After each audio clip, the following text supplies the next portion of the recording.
Hello everyone, it's Donna here. Welcome. Thank you so much for joining me today. So in today's video, I am continuing with my tag team series. And this is a series that I started just to give myself some prompts of different materials that I can use and collect in my junk journaling. So here I'm just going through the tags we have done in the last two videos. I have so many ideas of different materials that are available and that we can be using and in different ways. And of course, these aren't just for tags, it can be applied to journal pages, ephemera, journaling cards. So I started this series as a little prompt to myself and just a little resource that I can refer back to.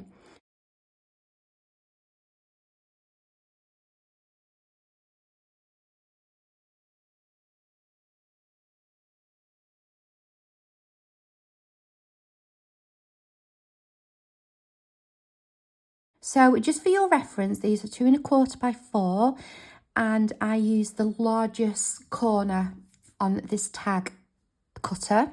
And I just cut a lot of these and leave them blank on the ring so that they're ready to go for the next time I want to use them. So my first idea for this video, which is actually number 12, is maps.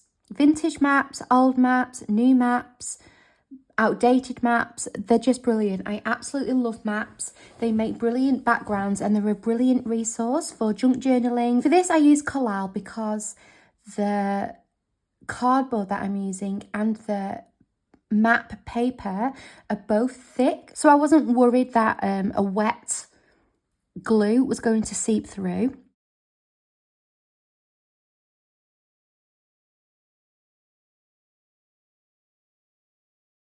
And you can see I just stuck it on, cut round it, recut the hole, and then I always put a little note on the back to remind myself.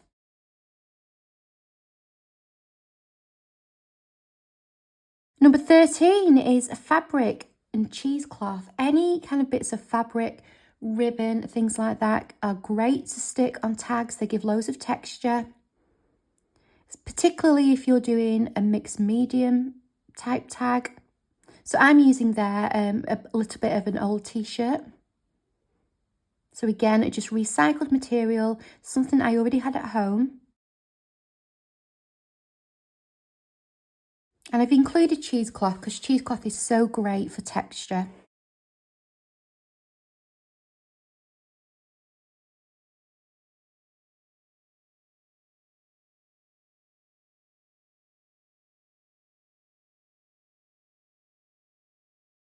Okay, number 14 is sewing pattern. If you've been with me for a while, you'll know that I absolutely love the sewing pattern paper. I use it for everything, love it. And for this, I'm using Pritt Stick. It works great with Pritt Stick. No wet medium like a matte gel is needed, I haven't found. You can use it if you're doing a mixed media project, but it's not absolutely necessary. Pritt Stick works great for it.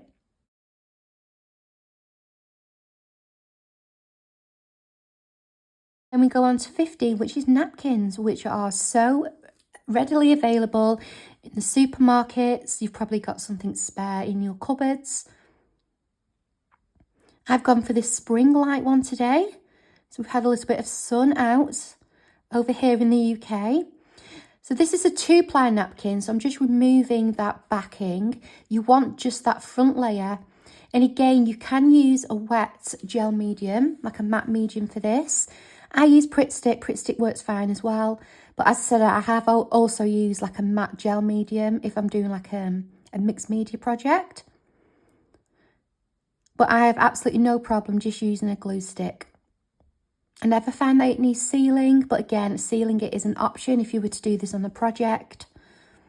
These are more just samples, so I didn't feel I needed to do that. Okay, number 16, piano paper. I think that's what it's called. I don't know another name for it. It's what I call it, and I absolutely love this stuff.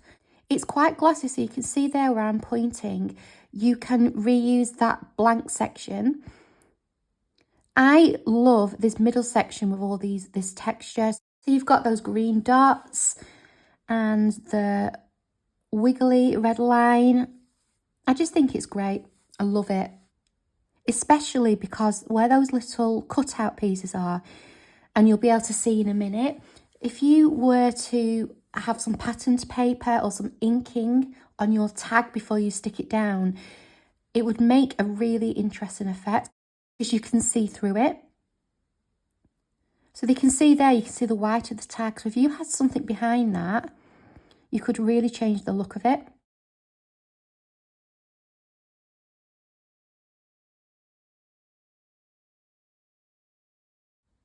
Okay, and moving on to 17.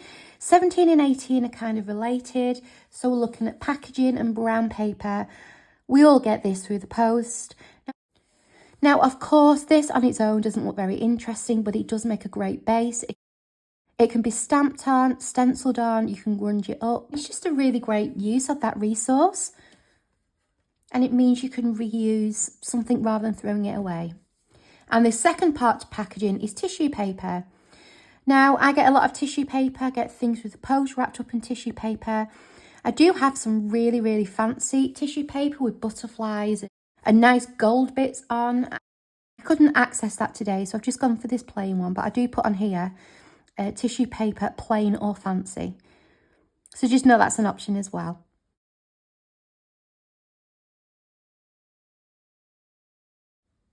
So here are our 7, I think. So map, fabric, sewing pattern, napkin, piano paper, and then the packaging, which is brown paper and tissue paper. And what I actually like to do is put them onto the ring in the order in which I've made them. It just means I'm in sync with the videos. So I just pop the earlier ones off and pop today's on. And then those first ones can go back on at the front. And they're all nice and secure on the ring. So thank you so much for joining me today. If you'd like to watch more, don't forget to put your notifications on for when I next upload a video. You can also subscribe to the channel. And if you would like to give some support to the channel, you can give this video a like, or you could leave a comment down below. I have also started a second channel. It's called Donna Colours. I will leave the link to that below in the description if you would like to check that out. Thank you so much for watching, and I'll see you soon. Take care. Bye.